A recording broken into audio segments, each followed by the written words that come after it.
Hello बच्चों, आपका बहुत बहुत स्वागत है आपके अपने यूट्यूब चैनल पर। तो बच्चों, कैसे हैं आप सब लोग? आई होप आप सब लोग अच्छे से होंगे और आप लोगों की पढ़ाई भी अच्छे से चल रही होगी। तो बच्चों, आज की इस वीडियो में इंग्लिश ग्रामर के अंतर्गत हम आर्टिकल दा पढ़ेंगे, जो कि डेफिनेट आर्टिकल है। और इससे पहले आर्टिकल एन का प्रयोग हम पहले वीडियो अपलोड कर चुके हैं। यदि आपने वो वीडियो नहीं देखी है तो वो चैनल पर अवेलेबल है, आप पढ़ सकते हैं। उस वीडियो को पढ़ने के बाद आपका कोई भी क्वेश्चन गलत नहीं होगा, यानी कंसेप्ट क्लियर तो क्वेश्चन क्लियर के आधार पर कोई भी क्वेश्चन आपका गलत नहीं होगा यदि आप उसको पढ़ लेते हैं। और इसके अलावा हम छोटी छोटी वीडियोस अपलोड कर रहे हैं, जो कि आप ऊबे ना, ताकि आप बोर ना हो, इसलिए हम छोटी छोटी वीडियोस अपलोड कर रहे हैं और आपको अधिक से अधिक मैटर कलेक्ट हो जाए। तो बच्चों, यदि आप क्लास 6 में है, 7th में है, या 8 में है, या फिर क्लास 9th है, या फिर क्लास 10th है, और 11th है, या फिर इंटर है यानी क्लास 12th है, या फिर आप किसी कम्पिटिटिव एग्जाम की तैयारी कर रहे हैं, तो भी ये वीडियो मोस्ट इम्पॉर्टेंट वीडियो है।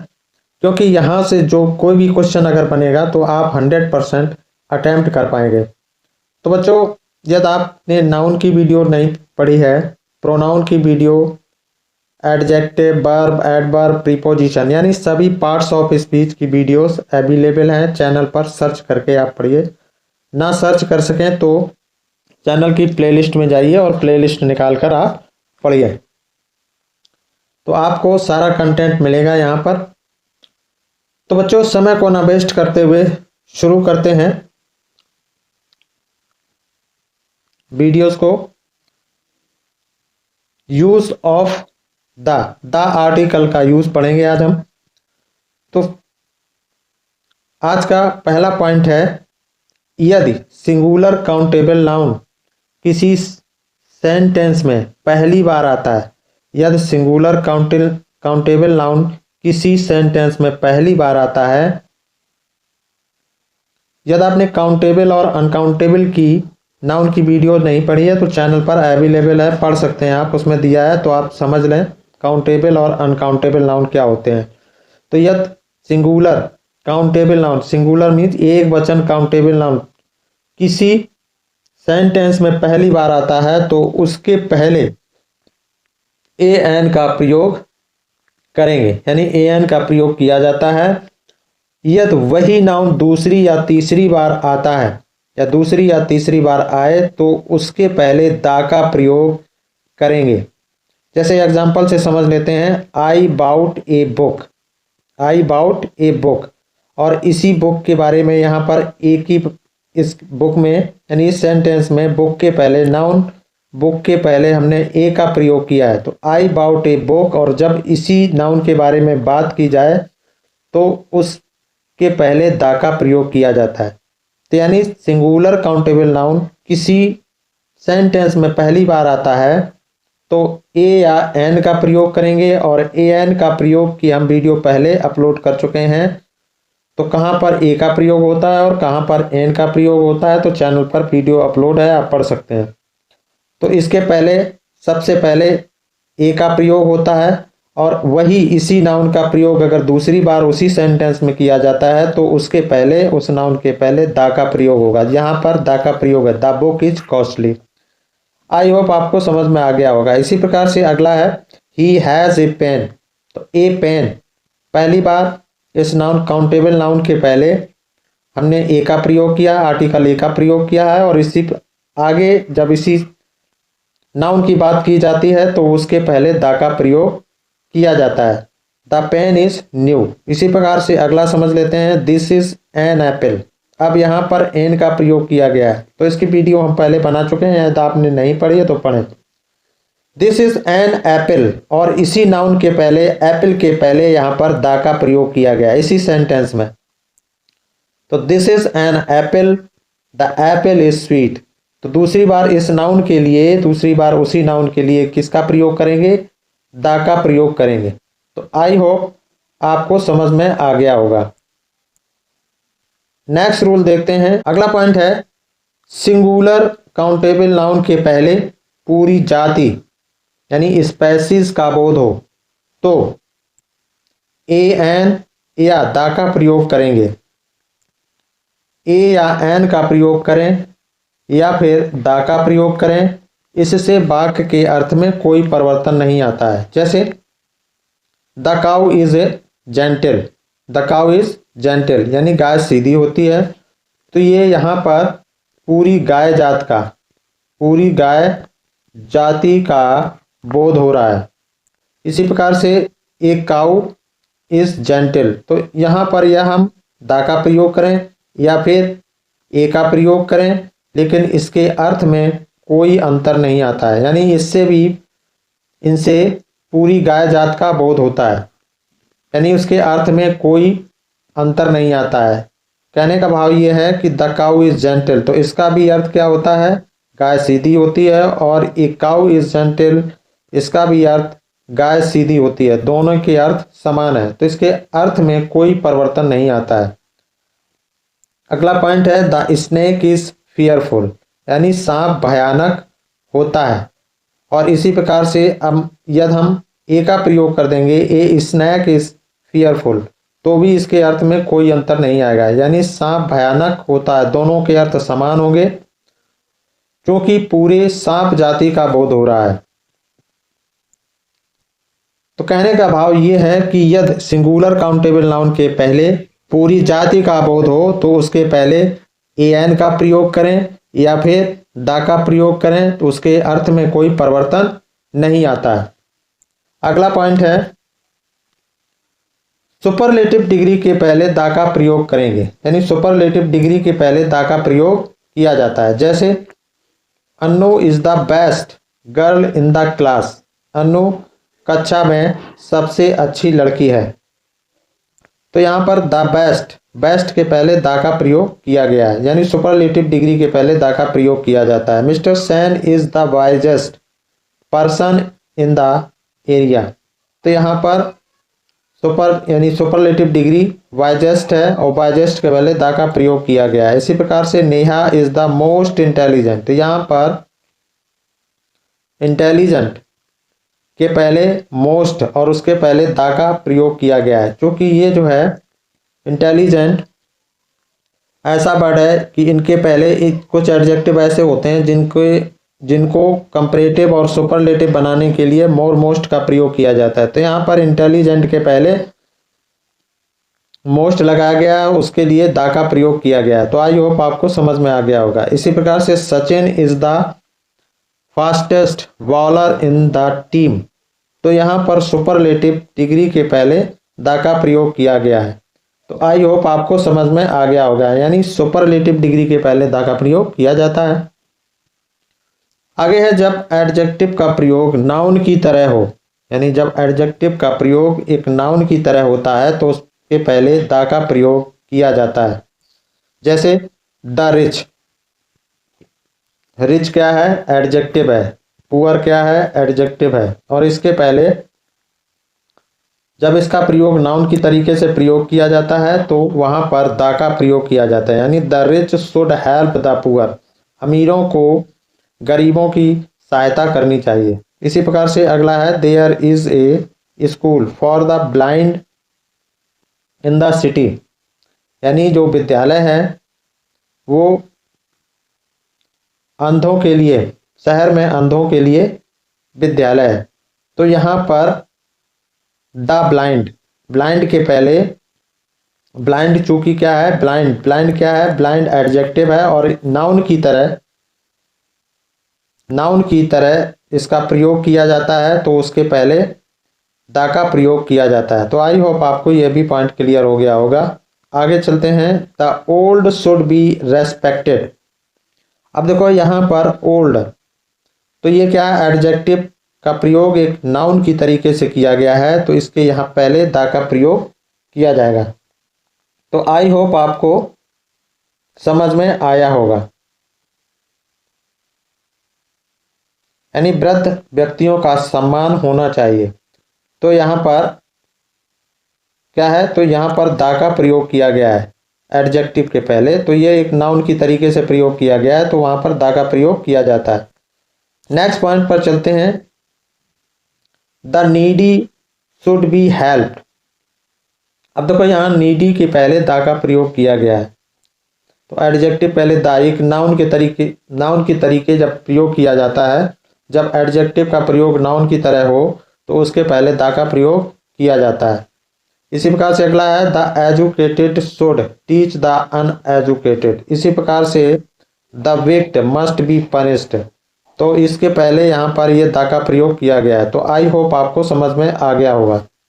अगला पॉइंट है जब किसी वाक्य की बनावट क्या हो, noun plus of plus noun, यानी तो पहला नाउन यानी पहले नाउन के पहले द का प्रयोग करते हैं। जैसे यानी जब किसी सेंटेंस की बनावट क्या हो, नाउन हो, नाउन प्लस ऑफ और प्लस नाउन हो, तो वहां पर क्या करते हैं, तो पहले वाले नाउन के पहले दा का प्रयोग किया जाता है। एग्जाम्पल से समझ लेते हैं।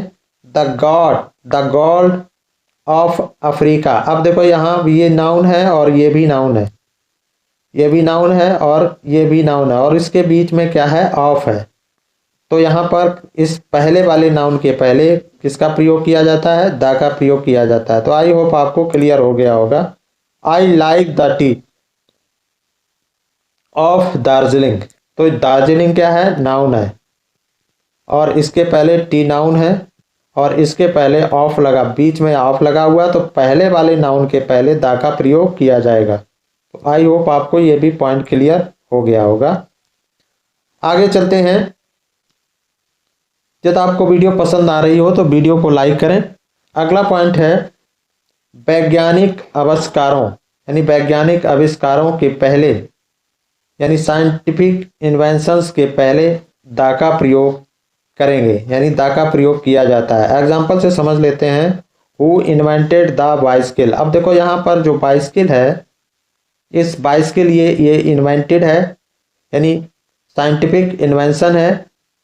तो यानी साइकिल का आविष्कार किसने किया था, तो यहाँ पर ये साइंटिफिक इन्वेंशंस है, इसके लिए साइंटिफिक इन्वेंशन है, तो इसलिए इसके पहले दा का प्रयोग किया गया है। इसी प्रकार से अगला है द टेलीविजन। अब the television is a gift of science. Television विज्ञान का उपहार है, तो यहाँ पर टेलीविजन के पहले दा का प्रयोग किया गया है। इसी प्रकार से अगला है he knew the result on the internet. अब यहाँ पर इंटरनेट के पहले दा का प्रयोग किया गया है, तो ये साइंटिफिक इन्वेंशन है, इसलिए इसके पहले दा का प्रयोग किया गया है। तो आई होप आपको पॉइंट क्लियर हो गया होगा। The police received A message on the wireless. तो यहाँ पर पुलिस के पहले, पुलिस वर्ड के पहले दा का प्रयोग किया गया है। तो आई होप आपको ये पॉइंट क्लियर हो गया होगा। यानी ये जो है द पुलिस वर्ड के पहले यानी विशेष, यहाँ विशेष नाउन है, तो इसलिए यहाँ पर दा का प्रयोग किया गया है। इसी प्रकार से ये है इस सेंटेंस में द वायरलेस, और द वायरलेस क्या है, ये साइंटिफिक इन्वेंशन है, तो इसलिए इसका दा का प्रयोग इसके पहले किया गया है। तो आई होप आपको ये दा का जो प्रयोग है क्लियर हो गया होगा। अगला पॉइंट है शरीर के अंगों के नाम के पहले यानी पार्ट्स ऑफ बॉडी के पहले दा का प्रयोग किया जाता है, यानी दा का प्रयोग अवश्य करेंगे। जैसे he hit me in the face. तो फेस क्या है, पार्ट्स ऑफ बॉडी है, बॉडी का पार्ट है, इसलिए इसके पहले दा का प्रयोग करेंगे। He hit me in the face, उसने मेरे चेहरे पर चोट मारी या चोट की। इसी प्रकार से he was bounded in the leg. तो लेग क्या है, पार्ट्स ऑफ बॉडी है। इसी प्रकार से he has a pain in the stomach, और यहाँ स्टमक क्या है, बॉडी पार्ट्स है, इसलिए दा का प्रयोग स्टमक के पहले किया गया है। इसी प्रकार से द ब्रेन, ब्रेन क्या है, बॉडी का पार्ट है, तो इसीलिए यहाँ पर ब्रेन के पहले दा का प्रयोग किया गया है। आई होप आपको दा का प्रयोग क्लियर हो गया होगा। यानी शरीर के अंगों के नाम के पहले द का प्रयोग करेंगे। अगला पॉइंट है वाद्य यंत्रों यानी म्यूजिक इंस्ट्रूमेंट के पहले, म्यूजिक इंस्ट्रूमेंट के नाम के पहले हम द का प्रयोग करते हैं। एग्जाम्पल से समझ लेते हैं। I know how to play the guitar, यानी मुझे गिटार बजाना आता है, यानी मैं गिटार बजाना जानता हूं। तो यहाँ पर द गिटार, गिटार क्या है? इंस्ट्रूमेंट है। म्यूजिकल इंस्ट्रूमेंट के पहले द का प्रयोग किया जाता है। Can you play the tabla, तो ये क्या है? म्यूजिकल इंस्ट्रूमेंट है। इसी प्रकार से Hari played the harmonium, Chhotu will play the violin, तो द वायलन के पहले द का प्रयोग किया गया है, हारमोनियम के पहले द का प्रयोग किया गया है, तबला के पहले द का प्रयोग किया गया है और गिटार के पहले द का प्रयोग किया गया है। क्योंकि ये म्यूजिकल इंस्ट्रूमेंट है, तो म्यूजिकल इंस्ट्रूमेंट के पहले द का प्रयोग किया जाता है। अगले पॉइंट पर चलते हैं। जब नाउन की व्यापकता एडजेक्टिव या एडजेक्टिव फ्रेज द्वारा सीमित कर दी जाए तब उस नाउन के पहले द का प्रयोग करेंगे। जैसे एग्जाम्पल से समझ लेते हैं। दिस इज द शर्ट, यह वही कमीज है। आई लाइक मोस्ट, जो मुझे पसंद है। तो यहां पर नाउन की व्यापकता यानी नाउन की व्यापकता एडजेक्टिव या एडजेक्टिव फ्रेज द्वारा सीमित कर दी जाए तो उस नाउन के पहले द का प्रयोग होता है, यानी वही शर्ट जो मुझे पसंद है। तो यहाँ पर वही शर्ट यानी जिस शर्ट को हमने पहले देखा था, तो यहाँ पर नाउन की व्यापकता एडजेक्टिव या एडजेक्टिव फ्रेज के द्वारा सीमित कर दी गई है, तो इसलिए यहाँ इस नाउन के पहले द का प्रयोग किया गया है। अगला सेंटेंस देख लेते हैं। The lady in yellow sari is my mother, जो पीली साड़ी में स्त्री है वो मेरी माँ है। तो यहाँ पर ये जो है नाउन की व्यापकता एडजेक्टिव के द्वारा सीमित कर दी गई है, तो इसलिए यहाँ पर इस नाउन के पहले द का प्रयोग किया गया है। आई होप आपको समझ में आ गया होगा। अगला सेंटेंस ले लेते हैं। This is the house I live in, वही घर है, यह वही घर है जिसमें मैं रहता हूं। तो यहाँ पर हाउस के पहले द का प्रयोग किया गया है। इसी प्रकार से अगला सेंटेंस है। The blind man is the teacher of English, तो इस सेंटेंस में भी यानी इस सेंटेंस में यानी वही घर, हाँ, this is the house I live in, यानी वही घर जिसमें मैं रहता हूं। इसी प्रकार से अगला है। The blind man is the teacher of English, यानी अंग्रेजी का शिक्षक, अन्य विषय का नहीं।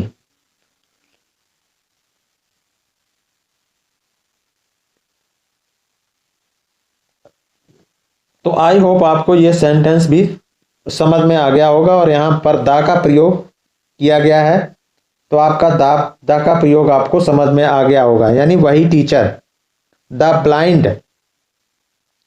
यहाँ पर अभी जो पहले रूल था वो भी लागू हो रहा है और यहाँ पर दूसरा रूल, ये जो रूल नंबर 9 है, ये भी लागू हो रहा है। तो द टीचर के पहले किसका प्रयोग किया गया है? द का प्रयोग किया गया है। तो आई होप आपको समझ में आ गया होगा, यानी अंग्रेजी का शिक्षक, अन्य विषय का नहीं। अगला पॉइंट है। यदि किसी कंपैरेटिव डिग्री से सिलेक्शन का बोध हो, कॉन्ट्रास्ट का बोध हो, तो उसके पहले द का प्रयोग करेंगे।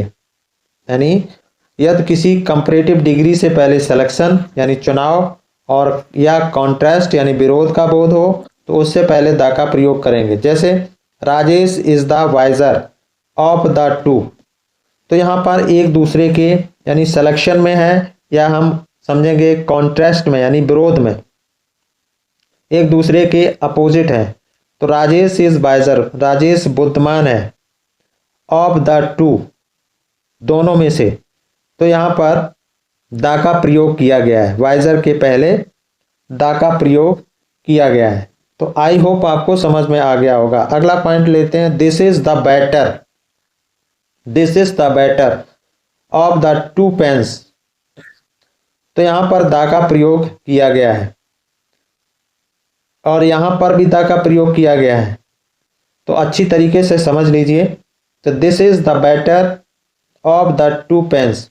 इसी प्रकार से अगला है, Mohan is the taller of the two boys. Mohan दो लड़कों में से बड़ा है। तो यहां पर क्या है, टालर के पहले द का प्रयोग किया गया है।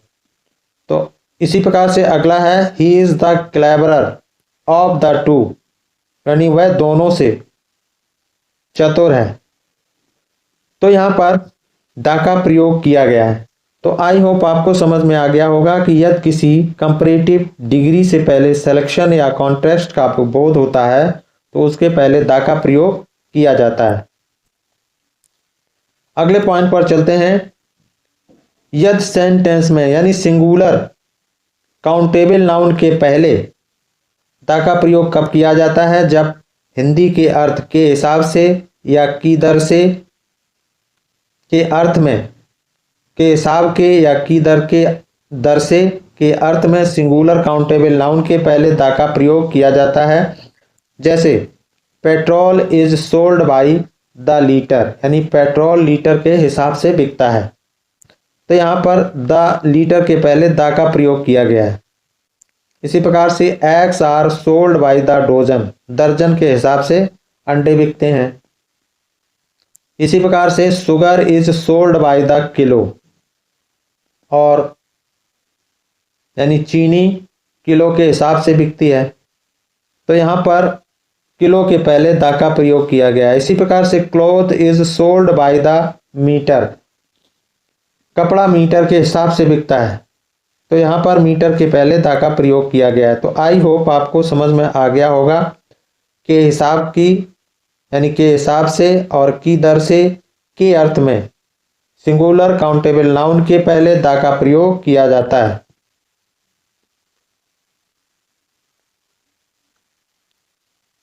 आई होप आपको ये पॉइंट क्लियर हो गया होगा। अगला पॉइंट है, ऐसे नाउन के पहले जिससे किसी निर्दिष्ट व्यक्ति, वस्तु, स्थान का बोध होता है तो वहां पर द का प्रयोग करेंगे। जैसे I want to see the manager, यानी ऐसे नाउन के पहले जिससे किसी निर्दिष्ट व्यक्ति यानी किसी विशेष व्यक्ति, अब यहां विशेष व्यक्ति क्या है, मैनेजर, विशेष व्यक्ति का बोध हो तो वहां पर या विशेष व्यक्ति या वस्तु या स्थान का बोध होता है तो उसके पहले किसका प्रयोग किया जाता है, द का प्रयोग किया जाता है। तो I want to see the manager, यानी मैं मैनेजर से मिलना चाहता हूं। इसी प्रकार से the principal is out of station, तो यहां पर द यानी प्रिंसिपल के पहले द का प्रयोग किया जाता है। याद रखेंगे, मैनेजर के पहले और प्रिंसिपल के पहले द का प्रयोग किया जाता है। इसी प्रकार से could I talk to the head master, यानी यहां हेड मास्टर क्या है, मुख्य है, यानी विशेष व्यक्ति है, तो इसलिए इसके पहले द का प्रयोग किया गया है। Come to the watch tower in the city, तो यहां पर किसका प्रयोग किया गया है, द का प्रयोग किया गया है, यानी इस नाउन के पहले द का प्रयोग किया गया है। और इसी प्रकार से द सिटी, सिटी के पहले द का प्रयोग किया गया है। तो यहां पर किसी वस्तु के पहले यानी विशेष वक्त है, कैम टू द वॉच और वॉच टावर, और इसी प्रकार से यहां पर द सिटी, सिटी के पहले द का प्रयोग किया गया है। तो आई होप आपको समझ में आ गया होगा कि किसी नाउन के पहले जिससे किसी निर्दिष्ट व्यक्ति, वस्तु, स्थान का बोध होता है तो उसके पहले द का प्रयोग किया जाता है। यह भी रूल आपको क्लियर हो गया होगा। इसी प्रकार से अगला है, प्रॉपर नाउन के पहले द का प्रयोग होता है यदि किसी व्यक्ति के समान गुण, स्वभाव यानी समान गुण स्वभाव वाले दूसरे व्यक्ति का बोध हो, यानी किसी व्यक्ति के समान, यानी किसी व्यक्ति के समान गुण स्वभाव वाले दूसरे व्यक्ति का बोध होता है तो उसके पहले दा का प्रयोग किया जाता है। जैसे देखते हैं, यानी प्रॉपर नाउन के पहले दा का प्रयोग होता है। ऐसे प्रॉपर नाउन जो कोई विशेष प्रॉपर नाउन होता है, जैसे एग्जाम्पल से समझ लेते हैं, he is the Tendulkar of our team. तो यहाँ पर जो कंपेयर की गई है तेंदुलकर के बारे में बताया गया है यहाँ, यानी वह हमारी टीम का तेंदुलकर है। तो यहाँ पर प्रॉपर नाउन के पहले दा का प्रयोग किया गया है, क्योंकि किसी व्यक्ति के समान, यानी जो व्यक्ति है जिसके लिए ये प्रयोग किया गया है, तो तेंदुलकर की यहाँ पर तुलना की गई है, उसके तेंदुलकर के समान उसको बताया गया है, तो इसलिए यहाँ पर इसके पहले दा का प्रयोग किया जाएगा। तो यानी प्रॉपर नाउन के पहले दा का प्रयोग होता है। आई होप आपको क्लियर हो गया होगा। इसी प्रकार से Mohan is the Dara Singh of my village, मेरे गांव का दारा सिंह है। कौन है? मोहन। तो यहाँ पर दारा सिंह के समान तुलना की गई है, दारा सिंह के समान स्वभाव बताया गया है। She is the Lata of our town. अब यहाँ पर लता के समान सी की तुलना की गई है, तो यहाँ पर ये इसके लता के पहले दा का प्रयोग किया गया है। Doctor Kalam is the Newton of India. तो यहाँ पर डॉक्टर कलाम को न्यूटन के समान बताया गया है, तो इसलिए यहाँ पर न्यूटन के पहले दा का प्रयोग किया गया है। तो बच्चों हम छोटी छोटी वीडियो डाल रहे हैं ताकि आप बोर ना हो।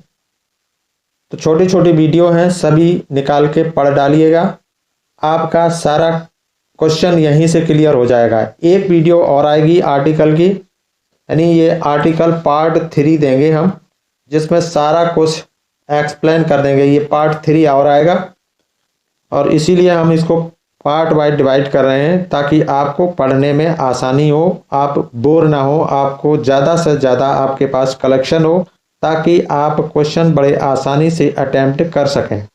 कोई भी क्वेश्चन हो ग्रामर का, यहाँ से कोई भी क्वेश्चन आपका छूटेगा नहीं।